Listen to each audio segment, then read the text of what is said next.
우리 2부 예배 오신 여러분을 주님의 이름으로 환영하고 축복합니다. 비가 많이 오지요, 밖에? 네, 참 우중인데 오늘 오시느라고 수고 많으셨습니다. 멀리 주차하시고 오시는 걸음을 보니까 참 때마침 또 10시 바로 예배 오시는 길에 막 쏟아져가지고 좀 적게 왔으면 좋겠다 생각했는데 지금 조금 적게 오는 것 같아요. 오시느라고 수고들 많으셨습니다. 우리 오미영 집사님 오래간만 우리 1년 동안 다른 교회 탐방도 하고 또 다른 교회 가셨다가 이제 1년 지나서 우리 교회 열심히 잘 섬기시다가 다른 교회 가서 많이 공부도 하시고 배우고 우리 오늘 또 오셨습니다. 환영의 박수 한번 할까요? 네, 환영합니다. 네, 환영합니다. 네, 환영합니다. 우리 무더운 장마철과 한여름 무더위 또 초복을 지나가고 이 비도 오고 또 날씨도 덥고 많이들 힘든 시간인데 우리 건강한 우리 성도님들 되셨으면 좋겠고요. 또 자녀들에게 이제 얼마 안 있으면 여름방학이 찾아옵니다. 여름방학이 되면 늘 여지없이 오는 순서가 있죠. 여름 성경학교가 우리를 기다리고 있습니다. 교사로 섬겼을 때 생각이 납니다. 그때 한 30년 전이니까 그때만 해도 우리가 북치고 장구를 치고 동네 이렇게 쭉 돌아다니면 아이들이 뭐 정말 얼마나 몰려왔는지 기억나시죠? 얼마나 애들이 나와. 그때 교회들은 한 20명, 30명인데 북치고만 100명이 되고, 그럼 뭐 애들이 왜 오는지도 어디 가는지도 모르고 따라오면서 함께 했던 그런 시간이 생각이 납니다. 요즘 같아서는 참 상상할 수 없고 생각할 수 없는 일들이죠. 이제 이번 주 토요일부터 우리 유아 유치부 주일학교 성경학교부터 시작을 해서 그 다음 주에는 초등부 우리 성경학교, 그 다음 주는 이제 드디어 우리가 기도하고 준비하는 농활 우리 충북 어디죠? 보은군 마루면으로 가는 이제 그 5개 교회로 흩어지는 우리 아우리치가 있고 또 그 이후에 바로 연이어서 중고등부 수련회가 기다리고 있습니다. 이번 7월 한 달 동안 이제 이것을 위해서 우리 온 성도들이 마음을 모아주시고 우리 수고하는 선생님들과 또 교사분들 또 모든 교육자들과 또 우리 모든 교회가 한 마음이 되어서 이번 여름철에 정말 우리 마음의 영적인 훈련을 단단히 받게 되는 축복이 있기를 간절히 소망해 봅니다. 이를 위해서 우리 2주 전부터 우리 띠로 해서 기도를 계속하고 있지 않습니까? 2주 동안 참여해 주신 모든 분들께 감사드리고 이제 내일부터 띠 금식 기도회가 시작이 됩니다. 이미 사인업을 해주셔서 내일부터 한 끼 금식 기도회로 이제 우리 성경학교 진행되는 동안에도 계속 기도해 주시겠고 또 여름 아우리치를 위해서도 계속 기도해 주시라고 생각이 듭니다만은 미처 사인업을 못하신 분들 가운데서도 나가시면서 입구에 보면 우리 20가지 기도 제목을 쭉 적어놓은 종이가 있습니다. 그래서 여러분들께서 집에 다 가져가셔서 여러분들의 자녀가 직접 참여하시든지 하지 않든지 또 여러분들 개인적으로 또 참여를 하는 분도 있고 못하는 분들도 계시지만 다 같이 한 마음으로 기도하는 일에는 마음을 모아서 온 교회가 어린이로부터 노년 작년에 이렇게 온 교회가 이번에 보니까 나이가 제일 많이 든 모세 그룹에서도 한 6, 7명이 이번에 아우리치를 단 하루라도 좀 참석을 해야 되겠다 하시고서 아침에 갔다 저녁에 오시기도 하고 또 나이 드신 우리 어르신들도 많이 참석을 하시려고 애를 써주시는 것에 대해 대단히 감사하고 혹시 여러 가지 형편에 있어서 못 참석하시더라도 기도로 마음을 모아주시고 또 새벽에 함께 나와서 기도하면서 이번 여름철 행사를 위해서 함께 마음을 나눴으면 좋겠습니다. 이런 귀한 행사들과 또 7월 달에 있는 많은 모임들을 생각하면서 오늘 말씀의 주제를 복음을 전파하라 라는 주제로 말씀을 한번 생각해 봤습니다. 복음을 전파합시다 이런 이야기를 하게 되면 여러분 마음속에 어떤 느낌이 듭니까?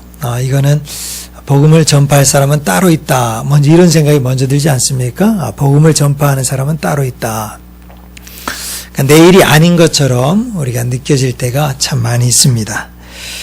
또 목사가 앞에서 설교를 복음을 전파합시다 이렇게 이야기하면 요즘 목사님이 교회 부흥시키려고 애를 많이 쓰시는구나. 교인 숫자를 좀 늘리고 싶어하는 마음이 많으신가 보구나. 그런 생각을 갖기가 쉽사옵니다. 왜냐하면은 교회에서 복음 전도라는 이름으로 경품도 내걸고 또 시상품도 내걸고 전도하라고 많이들 행사들을 많이 벌였기 때문입니다. 한 영혼을 구원하고자 하는 깊은 마음은 또 이해가 되지만 그로 인한 우리 마음속에 폐단이나 오해가 많이 생긴 것도 사실인 것 같습니다. 마치 복음 전파는 목사나 선교사님이 해야 될 일이고 우리는 그것을 따라서 그냥 그저 따라가는 일처럼 생각할 때가 많이 있지 않았는가, 그런 생각을 하게 되는 겁니다. 오늘 본문에서 복음을 전파하라라는 말씀, 이 본문의 메시지를 들었던 사람은 누구였습니까? 오늘 본문 우리 마가복음 16장 14절에 보면 11제자가 이렇게 나옵니다. 11제자, 그러니까 가룟 유다를 뺀 11명의 제자가 예수님께서 하시는 이 말씀을 들었던 것 같습니다. 이 11제자는 누구였습니까? 한번 생각을 해보십시오. 이 11제자는 예수님과 함께 3년 이상 동안을 동고동락했던 제자들이었습니다. 예수님이 행하신 기적도 보고 예수님이 일하신 모든 모습을 보면서 얼마나 많은 감동과 은혜를 누렸겠습니까? 예수님을 그렇게 따라다니고 예수님을 믿었기 때문에 우리는 생각합니다. 그래, 복음 전파할 수 있을 거야.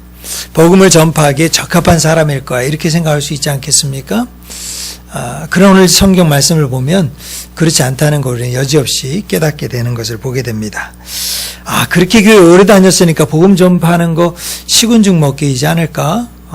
바로 이 제자들은 복음 전파하는데 그렇게 큰 갈등이 없었을 것이다. 이렇게 생각을 우리는 할 수 있을 것입니다. 왜냐하면 예수님 말씀을 직접 들었잖아요. 육성으로 직접 듣기도 하고 예수님이 행하신 기적도 직접 맛보기도 하고, 여러분 예수님이 만드신 오병의 기적을 봤다고 생각을 해보세요. 그걸 왜 전하지 않겠어요? 왜 그것을 말하지 않겠어요? 복음 전파하는데 너무 쉽지 않겠습니까? 어쩌면 예수님께서 제자들을 따로 무리들하고 구별을 시켜서 따로 과외를 시켜준 거 아니에요? 성경 공부를 미리 시켜주고, 이 말씀은 다른 사람들은 다 듣지 못하지만 산상수훈의 메시지를 통해서 일일이 하나하나를 다 깨닫게 해주셨잖아요. 해석도 해주셨고, 물론 제자들이 갖는 인간의 한계, 이해력의 한계 때문에 다 이해는 못했지만 그래도 그 부분에 있어서 제자들의 이야기를 다 들으면서 다 깨닫고 배운 사람들 아닙니까? 우리는 그렇게 생각합니다. 그래, 성경을 많이 배웠으니까 복음을 전파할 수 있을 거야. 성경을 많이 배우고 알았으니까 이 사람은 복음을 쉽게 전할 수 있을 거야. 이 사람은 직분이 있으니까 복음을 쉽게 전할 수 있을 거야. 이렇게 생각을 할 수도 있지 않겠습니까? 그런데 이 모든 사람들이, 이 제자들이 복음 전파하는 게 쉽지가 않았다는 거죠. 우리가 생각할 때 이렇게 됐으면 굉장히 복음 전파가 쉬웠을 것이다 라고 생각하는 그 사람들에게 이 복음 전파가 쉽지가 않았어요. 쉽지가 않았기 때문에 예수님께서 어떻게 했습니까? 14절에 예수님께서 직접 나타나셔서 복음 전파라고 말씀을 해주신 거죠. 우리 14절 말씀을 한번 읽어볼까요? 시작. 그 후에 11제자가 음식 먹을 때 예수께서 그들에게 나타나사 그들의 믿음 없는 것과 마음이 완악한 것을 꾸짖으시니 이는 자기가 살아난 것을 본 자들의 말을 믿지 아니함일러라. 이들에게 믿음이 없었다는 게 문제이죠. 이렇게 많은 일들을 보고 전하려면 믿음이 있어야 되지 않겠어요? 그런데 믿음이 없었던 거예요. 우리가 생각할 때는 이 제자들에게 복음 전파는 너무 쉬운 일이었을 것 같은데 쉬운 일이 아니었어요. 그래서 그들은 그냥 그 자리에 가만히 있을 수밖에 없었던 것입니다. 성경 본문의 배경을 보면 이들이 믿음이 없었던 게 단순히 이 순간에 있었던 게 아니고 전해지지 않았던 게 아니고 막달라 마리아가 예수의 살아나신 것을 보고 전했어요. 전했는데 그것을 믿지 않았어요. 11절에 나오고 또 두 사람이 예수님을 만났습니다. 그 두 사람이 똑같이 제자들에게 가서 말했어요. 그런데 13절에 보니까 조금 전절이죠. 남은 제자들에게 알렸을 때 역시 믿지 아니하더라. 믿지 않았다는 거죠. 자세히 보면 그래서 그 믿지 않는 제자들 11제자들에게 예수님이 뭐라고 말씀하시냐, 이 믿음이 없는 자와 믿음이 없는 자, 그리고 더 놀라운 말씀 그 다음이죠. 마음이 완악한 자. 마음이 완악한 자. 믿음이 없는 제자들에게 예수님이 찾아가셔서 복음을 전파하라 이렇게 말하고 있는 거죠. 그러니까 지금 저와 여러분이 나도 믿음이 없고 나도 그렇게 전할 만한 믿음이 없고 나도 복음을 전파할 만한 그런 능력이나 자신감도 없고 나는 복음을 전할 수 있는 준비도 돼 있지 않고 나는 복음을 무슨 말씀이요. 제 안에 믿음도 지금 갈팡질팡하고 있는데 어떻게 제 안에 있는 무슨 복음을 전합니까? 그러니까 믿음이 없는 것과 마찬가지죠. 믿음이 없고 더더군다나 기독교에 대해서 저는 별로 좋지 않습니다. 요즘 교회가 하는 일들 봐서는 복음을 전파하는 그런 건 안중에도 없습니다. 이런 마음을 갖고 있는 우리에게 지금 주님이 찾아오셔서 너 복음을 전파하라 이러는 거예요. 저는 복음 전파할 마음이 전혀 없다니까요. 그런 준비도 안 돼 있고 아무것도 없어요. 저는 믿음이 없습니다. 어떤 분이 소리죠. 저는 믿음이 없습니다. 저는 아직 믿음이 약합니다. 저는 믿음이 없습니다. 오히려 그분에게 오늘 주님이 말씀하시는 거예요. 너 복음 좀 전파해야 되겠다. 자, 그러니까 이 복음을 전파하라는 메시지는 지금 우리 가운데 듣지 않아도 될 사람이 있습니까? 없습니까? 없다는 거예요. 지금 우리가 생각할 때는 이 복음 전파의 메시지는 누가 들어야 되느냐? 복음에 대한 믿음의 확신이 있고 복음에 능력이 있고 예수님에 대한 절대적인 헌신이 있고 교회에 대한 절대적인 충성심을 갖는 사람들이 드려야 될 메시지로 생각하고 있었는데, 그래서 우리 모두는 그래 이 메시지는 나하고 상관이 없다라고 생각하고 있었는데 오늘 제자들의 상태를 보니까 어때요? 이게 믿음이 없고 약한 지금 나한테 하시는 이야기구나. 이 복음 전파란 이야기가 지금 이렇게 나 가운데서도 어떤 때는 믿음이 있는 것 같고 어떤 때는 믿음이 없는 것 같고 어떤 때는 주님을 사랑하는 것 같고 어떤 때는 주님을 전혀 상관없이 그냥 살아가는 것 같은 지금 오늘 우리들에게 복음을 전파라고 말씀하고 있는 거예요. 그러면 왜 이런 믿음이 없는 자와 마음이 완악한 이 세대를 살아가는 우리에게 복음을 전하라고 그럴까요? 왜 오늘 우리에게 지금 복음을 전하라? 믿음이 좀 확실하고 준비가 확실히 돼 있고 그래서 좀 열성도 있고 열심도 있고 이런 사람에게 전하라 그래야지 왜 이런 사람에게 복음을 전하라고 하는 걸까요? 이 11제자에게 복음을 전하라 하신 이유는 전할 때에 자기 확신이 찾아오기 때문입니다. 전할 때에 자기 검증이 확실히 되는 거예요. 지금 우리 모두는 전부 다 반반이에요. 반반. 믿는 것 같고 안 믿는 것. 반에서 조금 오른쪽으로 끼운 사람이 있고 반에서 조금 왼쪽으로 끼운 사람이 있을 뿐이지 그 경계선에서 전부 이렇게 있는 거예요. 그런데요, 이 경계선에서 내가 믿고 있다는 게 확신이 들 때가 언제냐면 그 믿음의 진정성이 드러날 때가 언제냐면 복음을 나눌 때. 그러니까 나눠서 교인 한 명 늘게 만들고 나눠서 교회 성장시키고 전도해서 좀 교회 좀 부흥시키는 게 목적이 아니고 복음을 전파라는 거는 너의 그 경계선상에서 너의 믿음의 진정성, 복음의 진정성, 복음이 있는지 없는지, 예수를 믿고 있는지 안 믿고 있는지, 주님이 내 안에 계시는지 안 계시는지. 우리는 다 계시는 거 믿고 있지요. 다 알지요. 그러니까 내 안에 정말 복음이 있고 그리스도가 계시다는 것을 확증하고 확신할 수 있도록 하기 위해서 진정성을 확인하기 위해서 뭐예요? 복음을 전파하라는 거예요. 그래서 이 11제자에게 복음을 전파해라 라고 말씀하고 있다는 사실입니다. 수십 년 예수 믿고 신앙생활하면서 여전히 그 경계선상에서 회의가 들고 의심이 들고 어떻게 해야 될지 모르겠다. 이렇게 살아야 될지 저렇게 살아야 될지 모르겠다. 그러면서 때로는 간혹 불의함에 대해서 분노하고 자기 의로움에 대해서 자랑하고 하는 것은 아직 내 안에 복음에 대한 확신이 없기 때문에 그래요. 여러분 예수님 만나셨습니까? 예수님 믿고 계십니까? 이것을 알 수 있는 가장 좋은 방법은 내가 복음을 증거하는 길이에요. 복음을 나누는 거예요. 복음을 나눌 때 내 안에 있는 복음이 확인이 되고 그 복음이 있는지 없는지에 대한 진짜인지 가짜인지에 대한 진정성이 구분이 되는 겁니다. 그래서 오늘 성경은 이 의심 중에 있고 믿음이 없는 것과 마음이 완악함을 보시면서 복음을 전파해라 이렇게 말하는 거예요. 복음을 전파해라. 복음을 한번 전파해봐라. 우리 모두는 복음의 진정성이 의심받는 자리에 살고 있습니다. 우리 삶의 자리죠. 진짜인지 가짜인지를 우리는 항상 시금석에 넣고 테스트를 해봐야 되는 삶을 살고 있어요. 예수님을 믿고 사는 게 정말 행복한 것인지 아니면은 예수를 믿는 게 정말 너무 힘들고 고통스러운 건지 여러분 그런 생각 안 해보셨습니까?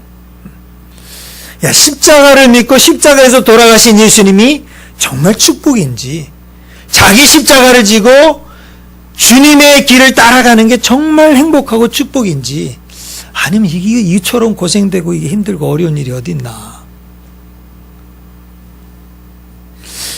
이 십자가의 복음이 진짜 기쁜 소식인지 아니면 이게 정말 슬픈 소식인지 주님을 섬기고 교회를 섬기는 게 정말 행복하고 복된 일인지 아니면 아유 이 괴롭고 힘든 길인지 그러니까 그 경계선에서 그럴 때도 있고 이럴 때도 있어요. 그럴 때도 있고 이럴 때도 있고 그러니까 다 우리 모두가 뭐예요? 그 경계선에 있는 거예요. 그 경계선. 예수님이 가난한 자를 도와주시고 병든 자를 치료해 주시고 이 세상에서 외롭고 고통당하는 약자들 편에서 억압당하는 사람들 편에 서서 다 그 사람을 일으켜 세워주시고 그래서 그분처럼 위대하고 그분처럼 희생적이고 그분처럼 사랑이 많은 삶을 사신 분이 없는 것을 우리가 믿겠는데 그 인간의 몸을 입고 오셨던 예수님이 하나님이셨다는 거. 하나님이시라는 거는 내가 믿을 때도 있고 어떨 때는 이게 그것까지는 내가 믿지 못했다. 그분이 인간이 하나님이 되셨다는 거. 믿지 않는 건 아니에요. 그건 마음속에 뭔지 모르는 그 경계선에서 왔다 갔다 하는 거예요. 왔다 갔다. 부활을 믿어야 할지 의심해야 될지 그 모르는 자리에 예수님께서 나타나신 거예요. 나타나셔서 뭐라고 하신 줄 아세요?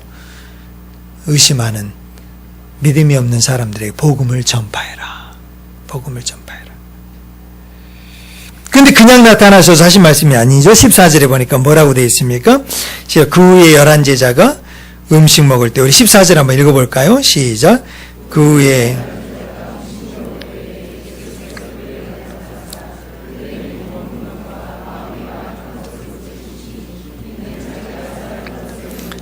믿지 아니함일러라.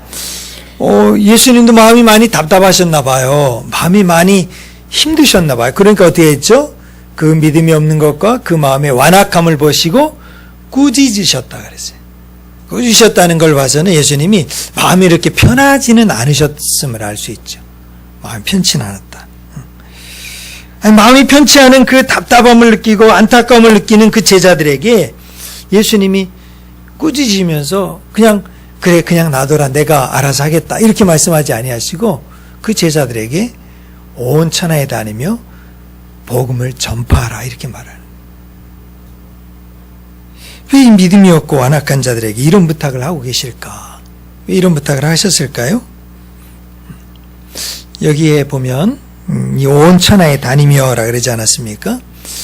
이 이야기를 들었던 제자들이 지금 뭐하고 있습니까? 14절 한 말씀 자세히 한번 보시면 제자들이 뭐하고 있죠? 음식 먹을 때 그렇게 음식 먹을 때 유대인들이 음식을 먹을 때는 이렇게 요즘 우리처럼 테이블이나 의자에 앉아서 먹는 게 아닙니다. 레오나르도 다빈치가 최후의 만찬에서는 그런 만찬 의자를 놓고서 이렇게 딱 거하게 이렇게 드시는 것처럼 보여 있는데 그렇지 않았죠. 유대인들의 관습을 보면 기대어서 먹는 거죠. 좌석에서 앉아서 기대어서 절반 정도 누운 것처럼 생각되어서 먹거나 이렇게 벽에 기대어서 먹는 거죠. 앉아서 먹은 겁니다.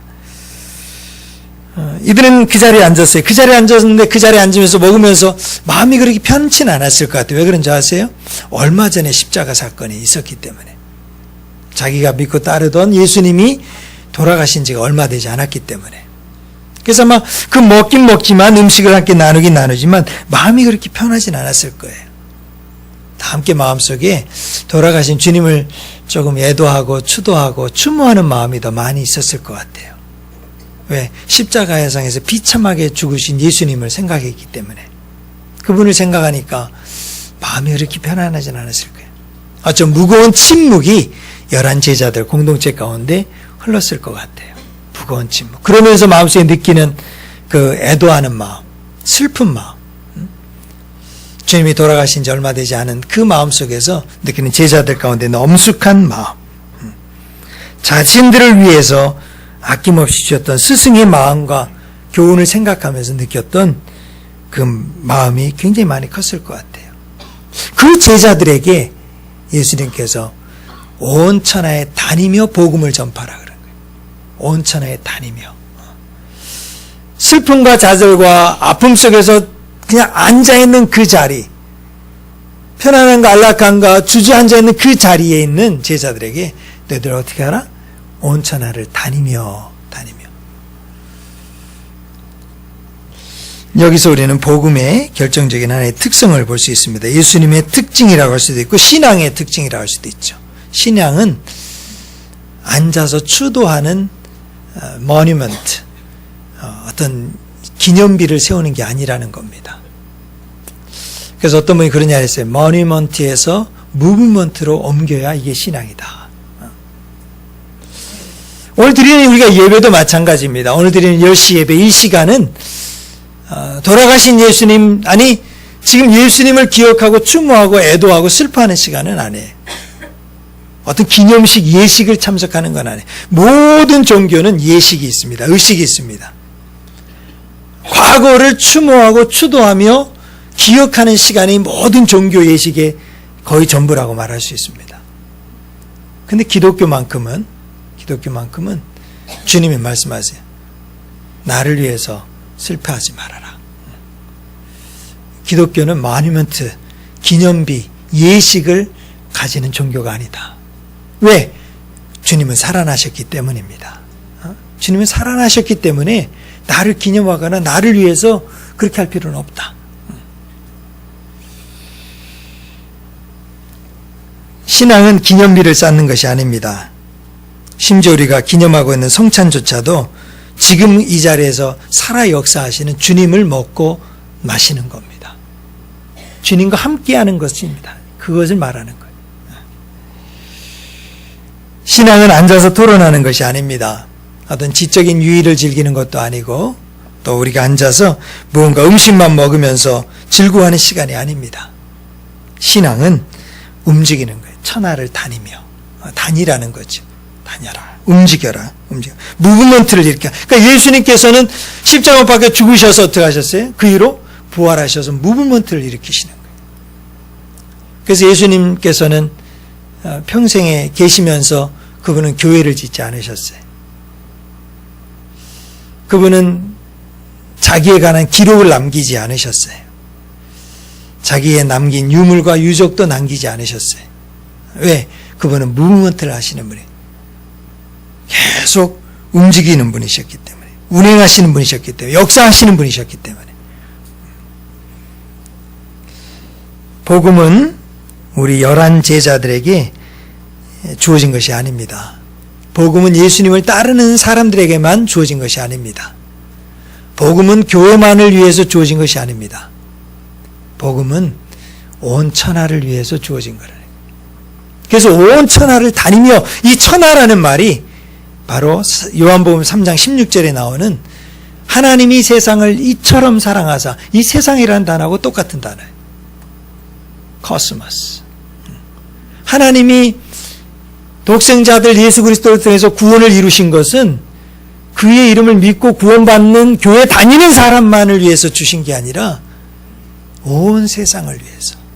그러니까 지금 교회나 믿음을 갖고 예수를 믿는 신앙을 가진 우리 모두에게 구원의 잔치를 누리고 교회 안에서 너희들끼리 모여서 즐겁고 행복하고 교회 안에서 너희들끼리 모여서 주님 앞에 예식 잘 드리고 찬양 잘 준비해서 멋있는 음악대와 밴드와 팀을 만들어서 멋지게 드리고 너희들끼리 만나서 재밌게 놀고 음식 먹고 나누고 친교하고 교제하고 놀러가고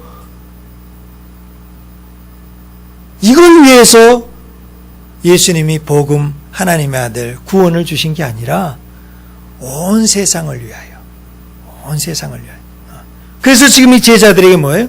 너희들끼리만 지금 앉아있으니까 너희들끼리만 보니까 슬퍼하지 않냐. 너희들끼리만 11명만 있으니까 너희들만 생각하지 않느냐.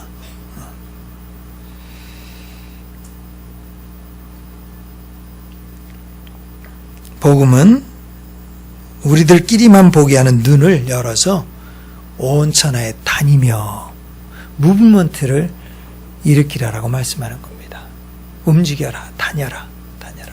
그 어디로 다니라는 말입니까? 우리의 가정과 일터와 세상. 그래서 진정한 예배는 지금 10시에 드린 이 예배가 아니라 앉아있는 이 자리가 아니라 일어나서 움직이며 다니는 그때가 진정한 예배라는 겁니다. 진정한 예배는 그거예요. 만약에 이것이 예배고 일어나서 다니는 모든 일들은 다른 것처럼 생각한다면 우리는 유교나 불교나 다른 미시나 종교에서 드리는 것처럼 똑같은 그런 종교 생활을 하고 있는 거죠. 복음은 항상 세상을 향해 열려져 있는 겁니다. 그러나 기념하는 신앙, 종교적인 신앙은 항상 교회 안을 보게 됩니다. 교회만을 생각하게 만듭니다. 교회 안에 있는 일들만 보게 만듭니다. 복음은 운동이어야 됩니다. 이론이나 우리가 이 안에서 있는 의식이나 행사가 아니라 우리의 삶 속에서 그 복음을 가지고 무브먼트를 하는 거예요. 움직여 나가는 거예요. 저 세상을 향해서, 우리 일터를 향해서, 우리의 직장을 향해서, 우리의 가정을 향해서. 그러나 오늘날 교회는 복음을 교회 안에 가두어 놓았습니다. 온 천하, 온 세상을 향한 하나님의 구원과 사랑은 안중에 없고 오직 교회만을 위한 복음, 교인들만을 위한 복음, 그것을 우리는 한정하고 있습니다. 그러나 예수님은 말씀하십니다. 나는 여기 있지 않다. 너희들 11명 모임 중에 있지 않다. 나는 너희들이 가는 곳에 내가 함께 갈 것이다. 그러니까 다녀라. 온 천하에 다녀라. 다녀라. 이 세상으로 흩어지라는 것입니다. 세상으로 나가는 운동이어야 합니다. 그래서 우리의 예배는 그래서 이번 우리 주일학교 아이들에게 복음을 전하고 또 우리 중고등부 아이들에게 복음을 전하고 또 우리 농어촌 우리 5개 교회, 관기교회, 세준교회, 또 기대교회, 소역교회, 인곡교회, 그 충북 보은군에 있는 5교회로 흩어져서 복음을 전하는 겁니다. 복음을 전해라. 사랑하는 우리 아가페 성도님 여러분, 우리의 삶 속에서 천하에 다니며 복음을 전하는 우리 모두가 될 수 있길 주의 이름으로 축복합니다. 그래서 교회 안에 머무는 복음이 아니라 교회 밖에서 기쁜 소식을 증거하고 나눌 수 있는 살아있는 복음이 될 수 있기를 주의 이름으로 축복합니다. 그러면 우리는 이 복음을 가지고 온 천하에 다니면서 어떻게 해야 됩니까? 온 세상에 다니면서 갖고 세상으로 나가야 됩니다. 그 나가는 자리에서 어떻게 해야 됩니까? 이 후반부에 보니까 온 천하에 다니며 이제는 그 복음을 가지고 그냥 갖고 안에 있지 말고 갖고 가려는 거예요. 갖고 다녀라. 여러분 일터에도 복음을 갖고 가시길 바랍니다. 여러분 갖고 다니시길 바랍니다. 복음을 갖고 다니는 거예요. 그러면서 이제 어떻게 하라는 거죠? 다음에 보니까 복음을 전파하라 그랬어요. 이 전파한다는 건 뭡니까? 전파한다는 거는 공개적으로 선언하는 걸 말해줘요. 복음을 전파하라. 공개적으로 선언하라. 이 공개적으로 선언하라는 이야기를 하면은 우리는 좀 거부감이 있어요. 왜냐하면 어떤 모습이 연상이 됩니까? 길에서 피켓을 들고 예수 믿고 천당 가십시오. 예수 안 믿으면 지옥 갑니다. 막 스피커 대고 빨간 막 띠 디르고 왜 이렇게 무시무시하게 다니시는지 모르겠어요. 조금 더 멋있게. 근데 좀 이런 이야기하면 좀 미안한 마음 들죠. 이단들은 멋있게 하고 다니더라고. 양복 쫙 입고 아주 딱 스커트 입고 폼이나 모습도 멋있게 다녀. 하여간 그 좀 이해가 안 되는 게 많지만 혹시 여러분 지하철이나 전철에서 막 큰 소리로 떠들면서 전하는 거, 한 영혼에 대한 구령의 열정과 그런 마음들은 개인적으로 보면 이해가 되지만 참 동의하지 못하는 부분들이 저의 개인적으로도 있습니다. 그러니까 여러분 꼭 그것을 공개적으로 말한다고 한정 짓지 마십시오. 지금 복음을 전파한다는 것은 꼭 그렇게 큰 소리를 치고 뭘 가지고서 막 말하고 스피커를 대고 확성기를 대고 밖에서 막 기타 치면서 막 부르고 뭐 이런 것을 말하는 게 아닙니다. 이 전파한다는 이 단어는 공개적으로 전파한다는 것은 공인으로서 해야 될 말을 하는 걸 말해줍니다. 꼭 이 표현은 뭐냐면 대변인이 하는 말을 말할 때 쓰는 거예요. 대변인이 하는 말. 요즘 우리 세상에 지금 대변인이 말 잘못해가지고 얼마나 시끄럽습니까? 대변인이 전체 백성들이 생각하고 그 당이 원하는 전체 생각을 말하든지 뭐 그렇게 이야기를 해야지 자기가 한 번 어디서 읽은 책 가지고서 이야기하면 됩니까? 안 됩니까? 말이 안 되는 거지요. 대변인은 자기 생각을 말하는 게 아니에요. 공인으로서 말한다는 것은 뭡니까? 내 감정과 내 생각과 내 뜻을 말하는 게 아닙니다. 전체를 생각하면서 말하는 거지요. 전체를 생각. 우리 아까 집사님 기도할 때도 샌프란시스코 아시아나 항공기 추락 사고 있었지 않았습니까? 그 사고에서도 그 샌프란시스코의 지역 방송에서 그 조종사들하고 그 기장들 이름을 가지고서 지금 막 희화화해가지고 방송을 하지 않았습니까? 아니 이렇게 큰 대형 참사를 놓고서 방송국에서 방송 앵커가 공인으로서 거기서 해야 될 말이 있고 안 해야 될 말이 있죠. 그거를 농담처럼 희화화시켜서 뭐 이렇게 이야기를 한다는 게 그 말이 안 되는 거지요. 결국은 복음을 전파하라는 건 뭐냐? 내 이야기를 하라는 게 아닙니다. 내 이야기를 하지 말고 누구 이야기를 하라는 겁니까? 복음 이야기를 하라는 거죠. 예수님 이야기를 하라는 거죠. 내 감정 가지고 이야기하고 내 감정 가지고 말하지 말고 예수님이 하시는 이야기를, 시키시는 이야기를 하라는 겁니다. 복음을 이야기해야 됩니다. 하나님이 복음을 이야기하게 하실 때가 있어요. 그때 그 복음을 전파하라는 겁니다. 대부분 우리는 그렇게 생각을 해요. 복음을 전파하는 거는 내가 굳이 이걸 전파하지 않아도 다른 사람이 이렇게 많이 교인들도 많고 교회도 이렇게 많이 있는데 내가 이야기하지 않아도 누군가 이야기하지 않겠냐. 교회에 대한 이야기들을 막 하고 떠드는 이야기 가운데서도 내가 꼭 교회에 대한 대변인이 될 필요가 있겠냐. 내가 굳이 목사의 대변인이 될 필요가 있고 선교사의 대변인이 내가 될 필요가 있겠냐. 나는 내 믿음 열심히 잘 지키고 내 신앙생활 잘 열심히 하면 그것으로 내가 하는 일은 다 하지 않았겠냐. 굳이 내가 그걸 말할 필요가 있겠냐.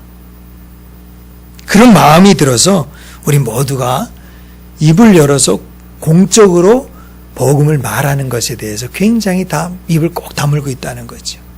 입을 탁 다물고 있어요. 그러면서 스스로 이렇게 말합니다.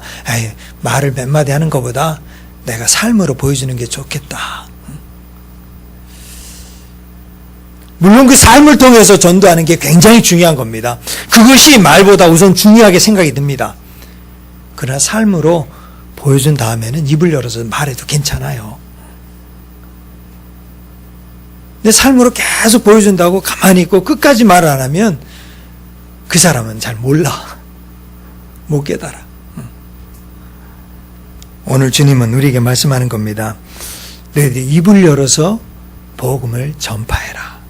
복음을 전파해라. 이번 여름 아우리치에 제가 명단을 지구별로 쭉 보니까 한 100여 분이 참여를 하시는 것 같습니다. 우리 100여 분이 다는 아니지만 수요일날 저녁에 나와서 전도 폭발 훈련을 받고 있어요. 많은 분들이 오셔서 훈련 받고 있습니다. 아마 참여를 못하는 분들도 아마 오시는 분도 있고 또 참여를 하시는 분들이 또 오는 분들도 있고, 전도 폭발 훈련에서 뭘 배웁니까? 우리가 여러 가지 이야기들을 많이 할 수 있는 이야기가 있지만 꼭 해야 될 복음의 메시지가 뭔지를 지금 배우고 있습니다. 이번 우리 100여 분이 충북 보은에 있는 5개 교회를 방문해서 함께 이것을 참여하게 나눌 때, 저는 복음을 전파하는, 입을 열어서 전파할 때 하나님께서 우리의 부족한 입술을 통해서 반드시 구원 얻게 되는 열매를 거두게 하실 줄로 믿습니다. 왜? 복음을 전파하라고 하셨기 때문에. 내 이야기하는 게 아니고 내 감정, 내 생각, 우리의 계획을 말하는 게 아니라 주님의 복음을 그대로 전하기 때문에. 그런데 참 신기한 것은 내 이야기를 하지 않고 주님의 복음만 전했는데도 받는 사람이 예수를 믿게 된다는 신비입니다. 혹 우리들 가운데 많은 분들은 여러 가지 피치 못할 형편으로 함께 가지 못하는 분들도 많이 계십니다. 부탁을 드립니다. 직접 가지 못하셔도, 혹시 직접 참여하지 못하시더라도 복음을 전파하라는 이 메시지, 이 명령이 거기에 가는 사람들만 들어야 될 메시지가 아니고 또 하는 일이 아니고 또 멀리 가서만 해야 되는 일이 아니라 내 삶의 현장에서 내가 항상 복음을 나누고 증거하고 고백하고 나눠야 되는 사명이 우리에게 있다는 것을 기억하고 이 마음을 가지고 함께 동참해 주시기를 주님의 이름으로 당부를 드립니다. 그래서 나가시면서 그 입구에 보면 테이블 위에 20개의 기도 제목이 있어요. 아우리치를 준비하면서 또 우리 다음 세대 성경학교를 준비하면서 기도해야 될 제목을 1번부터 20개를 쭉 적어놨습니다. 이미 가져가서 기도하시는 분들도 계시지만 부탁을 드립니다. 성도들 나가실 때 다 가져가셔서 우리 이번 7월 한 달 동안에 우리 교회에서 일어나는 모든 복음을 전파하기 위해 수고하는 교사 선생님들 위해서도 기도해 주시고, 복음을 전파하기 위해서 수고하며 애쓰는 목자와 지구장님들과 모든 성도님들 위해서도 기도해 주시고, 또 우리 청년들이 많이 이번에 수고를 많이 하게 됩니다. 청년들을 위해서도 기도해 주시고, 어쩔 수 없이 참석하지 못하는 분들이라도 마음을 모아서 이번 7월 한 달 동안 복음을 전파하라. 이 메시지 앞에 우리 모두가 한 마음을 이루고 함께 기도하는 7월이 될 수 있기를 간절히 소망합니다. 그래서 우리 모두가 주님의 말씀 앞에 순종하는, 그래서 그 순종함을 통해서 주의 복음이 이 땅 가운데 일어나고 우리 교회가 더욱더 복음의 열정으로 든든히 서갈 수 있는 우리 교회가 될 수 있기를 주의 이름으로 당부를 드리겠습니다.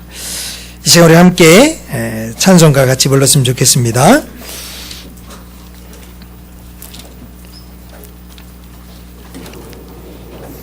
500 몇 장이죠? 505장입니다. 505장.